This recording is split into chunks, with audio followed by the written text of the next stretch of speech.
안녕하세요. 중고등부 여러분, 하루 잘 보내고 계신가요? 오늘 같이 살펴볼 말씀은 창세기 11장 5절부터 9절 말씀입니다. 제가 우리말 성경으로 읽어드리겠습니다. 여호와께서 사람들이 쌓는 성과 탑을 보시기 위해 내려오셨습니다. 그리고 여호와께서 말씀하셨습니다. 저들의 한 민족으로서 모두 한 언어로 말하고 있어 이런 짓을 벌이기 시작했다. 그러니 이제 그들이 하고자 꾸미는 일이라면 못할 게 없을 것이다. 자, 우리가 내려가서 거기에서 그들의 언어를 혼란하게 해 서로 알아듣지 못하게 하자.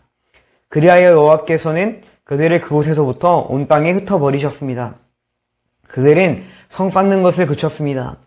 그래서 그곳 이름이 바벨이라 불리는 것입니다. 그곳에서 여호와께서 온 세상의 언어를 혼란하게 하셨기 때문입니다. 그곳에서 여호와께서 그들을 온 땅에 흩으셨습니다. 아멘. 오늘 본문 말씀은 바벨탑 사건 5탄입니다. 노아의 후손들은 시나이 평원에서 성과 높은 탑을 쌓고자 합니다. 여기에는 여러 가지 의미가 담겨 있습니다. 첫째, 하나님을 의지하지 않고 자신들의 힘과 지혜와 능력 등을 의지하는 것입니다. 둘째, 하나님의 뜻이 아니라 자신들의 뜻대로 살아가려고 하는 것입니다. 셋째, 하나님 앞에 겸손한 마음을 갖는 것이 아니라 교만한 마음을 갖는 것입니다.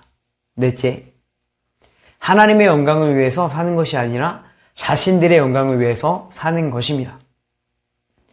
하나님께서는 이것을 죄라고 말씀하십니다. 그래서 심판하십니다. 전에 다시는 물로 사람들을 심판하지 않겠다라고 말씀하셨기 때문에 물로 심판하지 않으시고 언어를 다르게 하심으로 온 땅에 흩으십니다. 그래서 우리가 영어도 배워야 되고 중국어도 배워야 되고 다양한 언어들을 배워야 합니다. 그런데 이 언어가 하나로 합쳐지는 사건이 일어납니다. 뭘까요?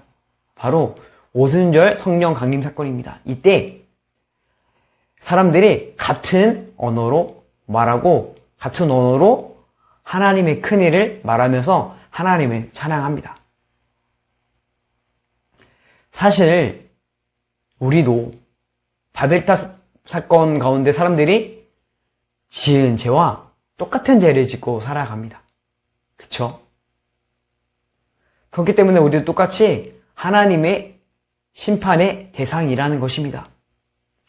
하나님께서는 이런 우리를 불쌍히 여기셔서 너무 사랑해 주셔서 우리를 구원하기 위해서 회복시키기 위해서 예수님을 보내주셨습니다. 예수님께서 우리를 대신해서 하나님의 심판을 받으심으로 우리를 구원하셨고 회복시키셨습니다.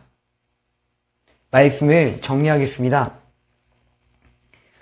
예수님을 믿고 구원받은 존재, 새로운 존재가 되었고 청조하신 원래 모습이 회복된 존재가 된 우리는 이제 다르게 살아가야 합니다.